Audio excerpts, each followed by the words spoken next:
¿Qué significa para ti saber que Cristo está intercediendo en el cielo por ti? ¿Por qué es importante tener un mediador para nuestra vida? ¿Y por qué esto es una gran noticia para nosotros? Quédate, acompáñanos para que conozcamos a ese gran intercesor que hoy está obrando a nuestro favor.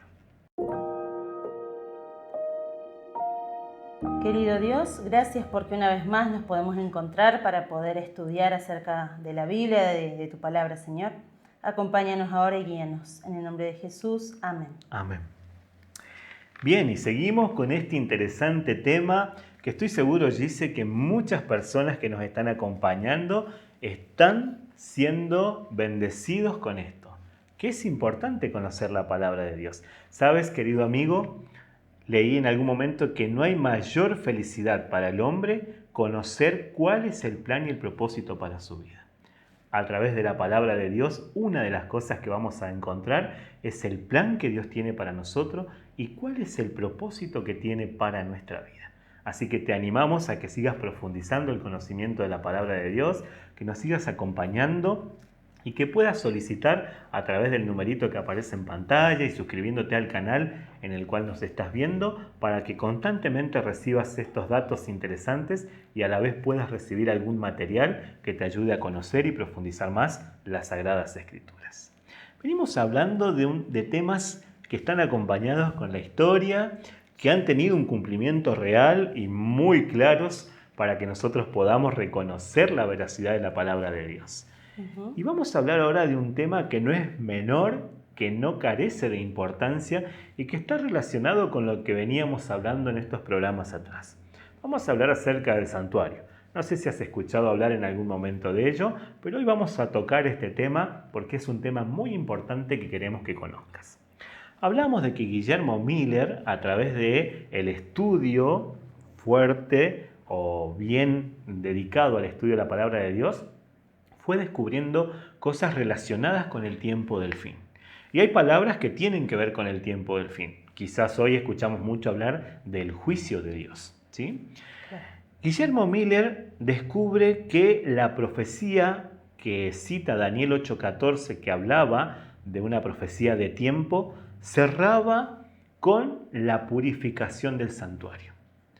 Guillermo Miller estudió acerca de las fiestas judías, que había un día especial, que ya allí se nos va a contar acerca del día de expiación. Era una de las fiestas que tenían los judíos. Entonces Guillermo Miller empezó a estudiar profundamente en esto y descubre que esa fiesta que tenía que ver con el día de expiación o del perdón iba a acontecer el 22 de octubre de 1844. Pensamiento que lo llevó a Guillermo Miller y a otras tantas personas que estaban con él a creer que ese día que se iba a producir la purificación del santuario, ya te vamos a explicar ese tema, iba a acontecer en esa fecha. Gise, ¿qué acontecía en el día de expiación en relación al santuario terrenal? Bien, creo que está bueno aclarar, ¿no? Antes de pasar a la explicación esta, ¿no?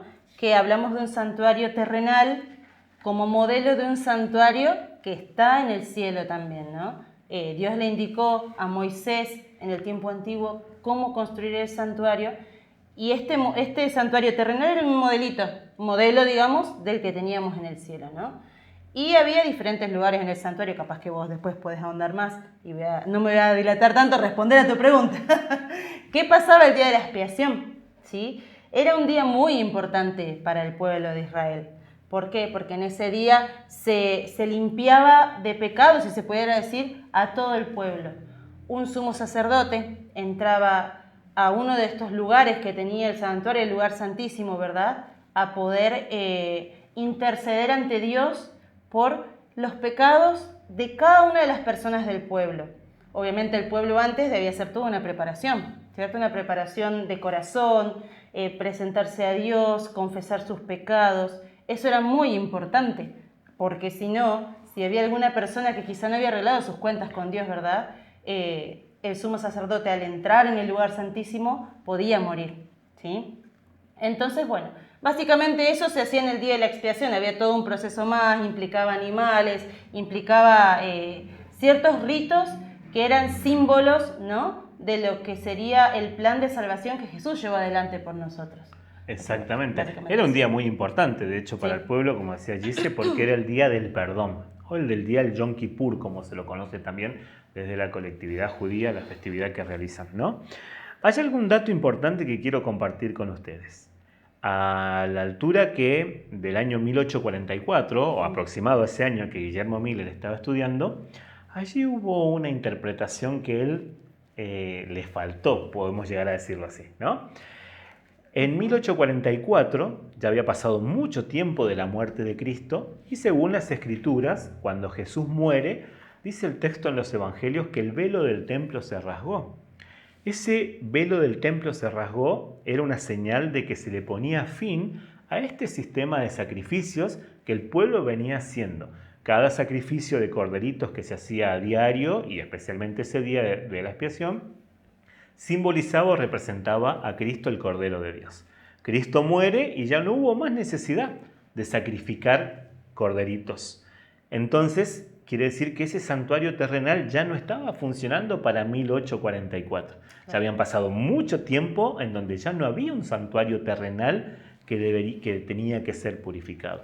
Por eso, la idea que se transmite a través de esto es que el santuario que iba a ser purificado era el santuario celestial. ¿Y qué encontramos en el santuario celestial? Lo mismo que se encontraba en el terrenal. Las mismas partes, el patio, el lugar santo, el santísimo, los mismos muebles que se encontraban también acá, que por orden de Dios Moisés fue construyendo y tenían la utilidad, y cada uno de ellos representaba a Cristo. Incluso el sacerdote, que en algún momento era sumo sacerdote, también representaba a Cristo. ¿Qué pasaba con el tema del lugar santísimo? ¿Qué encontrábamos allí? Allí encontrábamos el arca del pacto, ¿sí? Cosas que tenían, por ejemplo, la tabla de los 10 mandamientos que se le dio a Moisés, había un maná, que era el alimento que Dios le había dado al pueblo, estaba la vara de Aarón, que era señal también de dirección y de guía, de enseñanza al pueblo también en eso, ¿sí?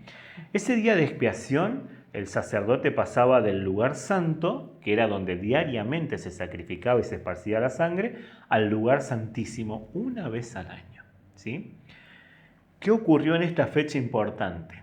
Hebreos habla muy bien de ese tema.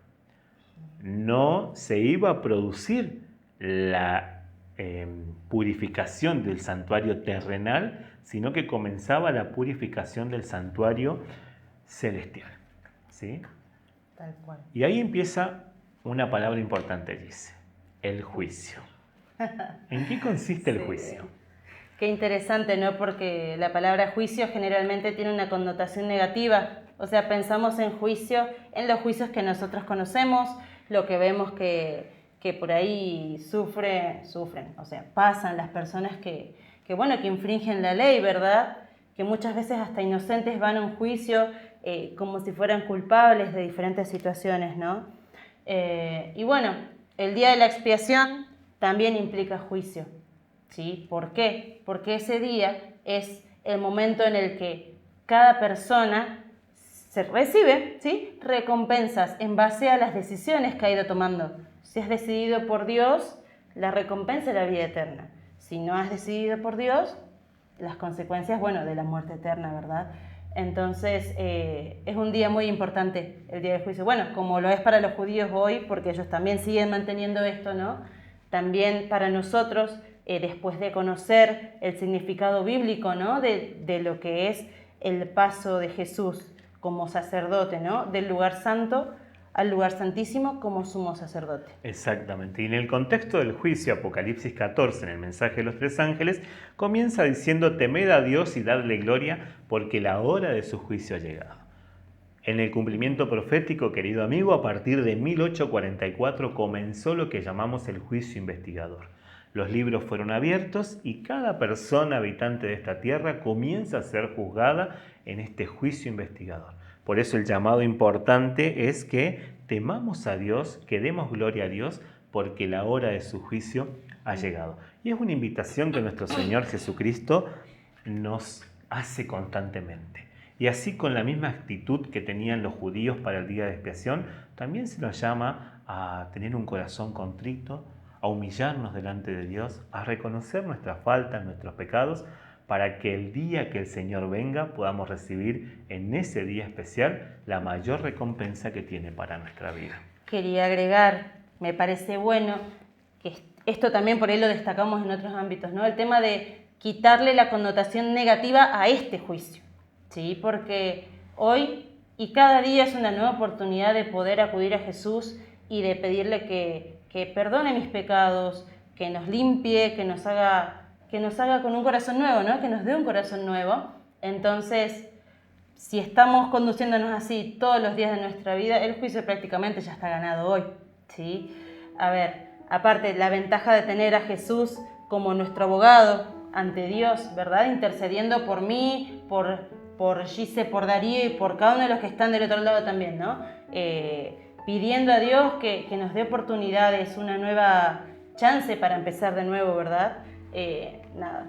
O sea, tenemos las de ganar en este juicio, por eso está bueno recordar esto, que este juicio, no tenga esa connotación negativa, digamos, de estrés, de ansiedad, de qué me va a pasar, sino más bien, si yo hoy ya puedo ponerme a cuentas con Jesús, digamos, podemos tener ya la ventaja de decir, bueno, ya hoy yo en este juicio estoy del lado de Dios y por ende hoy yo tengo la vida eterna.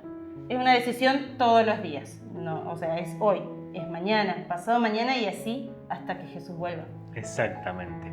Así que, querido amigo, si hoy hay cargas, hay pesares, hay sentimientos de culpa por cosas que has decidido, por acciones que has cometido, que han dañado a otro, que te han dañado a ti mismo, y te sientes culpable por ello, la realidad es que cada uno de nosotros por esas culpas merecemos ser desaprobados en ese juicio. Merecemos recibir la mayor y peor condena que puede haber como acusados que estamos, ¿sí?